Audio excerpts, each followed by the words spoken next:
I'm here with Chris Soghoian at the Kaspersky Lab Security Analyst Summit in Puerto Rico. And Chris, you just gave your talk on what you call the crisis with security with Android, based on the fact that a lot of wireless carriers control how often and when users get security updates. Tell me a little bit about why you think this is such a big problem.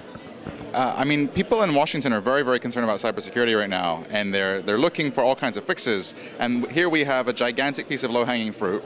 It affects millions of consumers, and no one's talking about it. This is sort of, the things that bother me usually are things that are widely known to technologists and are not yet known to consumers and policymakers. Last year I was talking about 0 days. Before that I've talked about HTTPS by default for websites. This is something that every technologist knows about and complains about, and the tech press has covered it. And it's time to get this out there so that we can finally get it fixed. I mean, we need to hold the wireless carriers accountable, and either, tell them if they want to control the software that runs on phones, they need to they need to give people updates. And if they don't want to do that, then they need to give the responsibility or the control to someone else who will take responsibility. But the current situation of no one getting updates is really not reasonable. And like you said, people like you know about it, I know about it, technical people know about it. Do you feel like most users have any idea that they should be getting updates and they're not? No, I don't think so. And I think most consumers don't realize that they're not getting updates either. I think the people who know a little bit about security might assume that they're getting it, and they would just assume that the carriers are doing the right thing.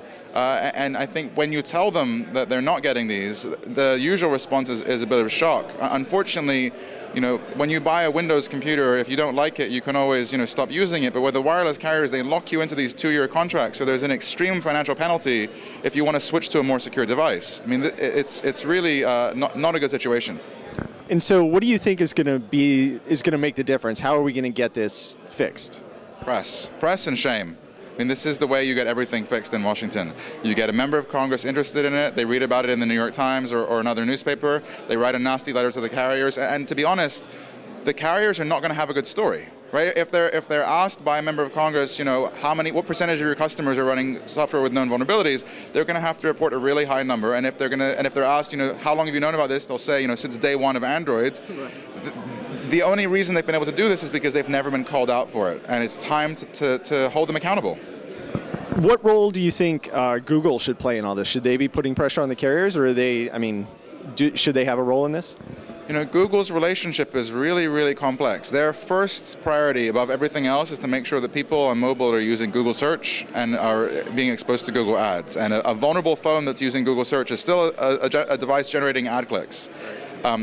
They don't exert a lot of power in the market. They've essentially let the hardware companies and the wireless companies do whatever they want.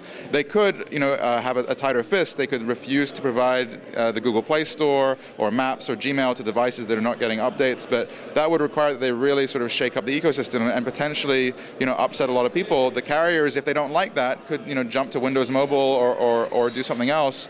I think Google feels like it has to walk carefully. After speaking to people at Google, I know they're not happy about the situation. For many reasons, but they know that the devices are not secure, and it's sort of, it's an embarrassing issue for them.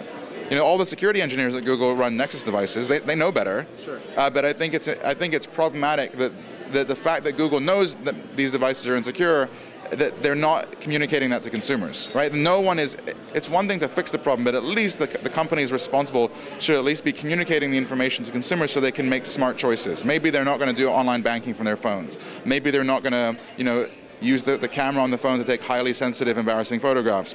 If people have the information necessary, the right information, maybe they can at least take some preventative steps themselves. But right now, everyone is in the dark. All right, thanks a lot, Chris.